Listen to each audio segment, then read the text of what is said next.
today. Lovely Cornish middle in the Cobra Valley in mid-Cornwall. It's the sound of the river you've got down there. And today we're going to be planting some trees. We've got about 450 trees to plant today. We've got 9 of these lovely specimen trees. We've got 3 different types. This is Tilia cordata or small leaf lime. We've also got some downy birch and some lovely rowan or white beam to sort of really bulk out the canopy in this area. And then in the hedgerows around here we're also going to be planting hawthorn, blackthorn, hazel and some viburnum opulus, which is a really nice flowering shrub. Anyway, first step with planting a tree is always digging a hole. So before we dug these holes, we actually came out here with a weed burner and just burnt the grass off on the top. And it's a good way of killing off the perennial weeds, just so there's very little competition. And so we found it the best way to sort of take that competition out without using chemicals.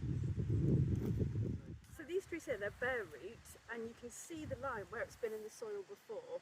So it's important that you plant them at the same depth to keep them happy. So these came from St Agnes, which is about 30 minutes away, from a company called The Growers. And if you're in Cornwall, highly recommend to go them for any hedging or tree-based needs.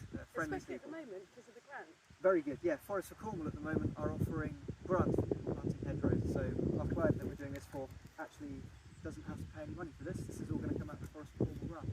It's always important to make sure you've got good contact between the roots and the soil, which is why we're heeling him in here, trying to get a lot of weight on there. You don't want to compact it too much, but you don't want big air pockets because that can actually damage the roots and stop the tree from growing. After you've planted the tree, there are a few things you need to consider. So we actually have a problem in this valley with deer.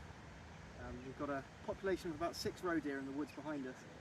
And if we didn't protect these trees, they would come along and the bucks would fray their antler on these and strip the bark off. On top of that, you've also got the normal pests of squirrels and rabbits, who would just love to come along and chew these up. So to prevent that, we've got some big metal cages we're going to put around the trees. Another thing to do when planting your trees is to stake them. So we've actually got a prevailing wind coming up the valley here. So I'm going to put the stake this side of the tree and tie the tree to the stake. You could do it at 45 degrees, pointing into the wind, but because we've got these cages, we're just going to pop the stakes in vertically. Staking the trees, you don't want the stake too far from the tree, but at the same time you don't want it too close because the tree could bang into it. We've got to take into consideration we've also got to get these guards around, so I'm going to put ours maybe 2 or 3 inches away from the tree. Just gently start. Okay, I'm just going to put some wood chip down to mulch. It's really good for a weed suppressant just to stop any competition so the tree can get a really good start. And I'll spread that around. Okay, so now the mulch is all spread out, I'll actually come around to tying up the tree. We're using Hessian webbing here to tie these trees up. You can get rubberised plastic tree stakes. We decided against those, again, not the biggest fan of plastic. So what we're going to do is just tie it to the post securely, and we've got a couple of twists in the webbing there between the tree and the post, and that's just going to act as a cushioner. And a nice tie on the tree. The good thing about this is it is going to have some give in it as well. Again, same thing with tying up any plant, you don't want them restricted by the tie. Cut that tag end off, and can you give me a hand getting the cage around?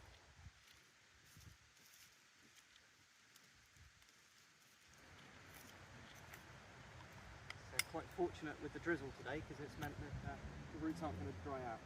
If we were doing this on a sunny day, we would be slightly more panicked, I would imagine, about getting it in the ground. With these cage guards, the important thing is to make sure that the bottom of them is actually buried in the mulch. So they're a nice height here, so the deer won't be able to fray their antlers up and down. You might get some squirrels and rabbits, especially the juveniles, which can squeeze through these gaps. But for the main thing for these larger trees are the deer.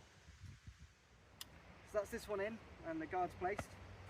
Last thing to do is to water them in. It's really important to water these trees in, and as much as it might be mizzling today, that's not enough.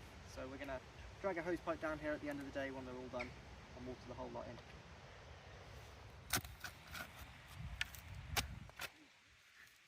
I just wanted to make a quick note on the spades that we're using. We have actually had one comment on our Instagram post, and these are the Nowaki Golden Spades. We bought these when we started, almost on like a, I wouldn't say a whim, but we said we were going to restore historical tools and use those in the business. But we bought these 2 years ago and they have been invaluable. If you're on the market for a spade now, we're not sponsored in any way, shape or form, but I think from now until the rest of my days, this is the only spade I'm ever going to buy, and they are absolutely fantastic. Anyway, if you're enjoying this video, please like and subscribe to the channel, and if you can make sure that the bell notification is on, you'll get notified of any other videos we put up in the future. So this field that we're planting in here is just on the bottom end of this client's land, and it's not used for production, it's not got any animals on. So for a while we've tried to actually turn this into a wildflower meadow. We've done a lot of work over this site. Behind us, the fields behind us, they're all wildflower meadows and they've done very well. However, this field, it used to have sheep and horse on it, and the nitrogen content's quite high, so instead of fighting to get the nitrogen content down, we thought we'd put a different environment in the trees.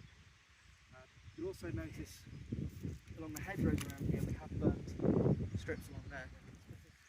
We're also replanting the hedgerows with hawthorn, blackthorn, hazel. We've got some viburnum oculus, I've already said. And the main reason we're doing that is the fences are actually failing, they're starting to rot. So instead of replacing the fences, we're going to plant these plants, and then in 3 or 4 years' time, when they've grown up to a decent size, we'll actually lay the hedges and get a nice laid hedge work. So these are the bare root plants, these are all of our hedging plants.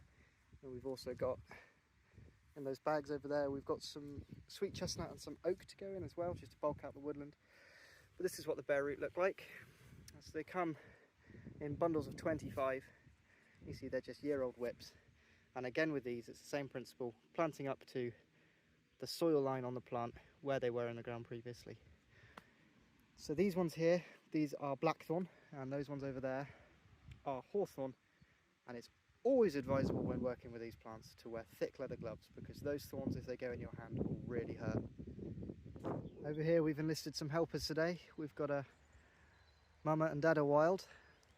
They're helping us plant the hedgerow over there because it's a Friday and we have to get all of this done in today. Wait for the camera! So this is a little hawthorn that we're going to be planting in a hedgerow. We've got a mix of species here, so we've got hawthorn, which is Crataegus monogyna. We've got Prunus spinosa, or blackthorn, viburnum opulus, which is a beautiful flowering viburnum native to the country, and a few oaks and a few sweet chestnuts that we're going to scatter through. But these, as you can see, are a lot smaller than the big trees, but it's the same principle. But this time we've got about 400 of them to plant rather than 9. So we're going to do things a little bit differently. Instead of digging a big hole, what we're going to do is we're going to sink the spade in, wiggle it back and forwards until we can get a nice wedge-shaped opening in the ground. I'm just going to poke the roots in, slowly rock the spade forwards, push the plant to depth and stamp it in. After we've gone along this entire hedge line, we'll then follow along with canes. We've got some plastic rabbit guards. If you show behind us, you can see them. That should keep everything nice and secure. In a few years' time, once all of this has grown up, we'll take the guards off, and then a few years after that, we'll actually lay the hedge and remove these rotting fence posts and the horrible barbed wire.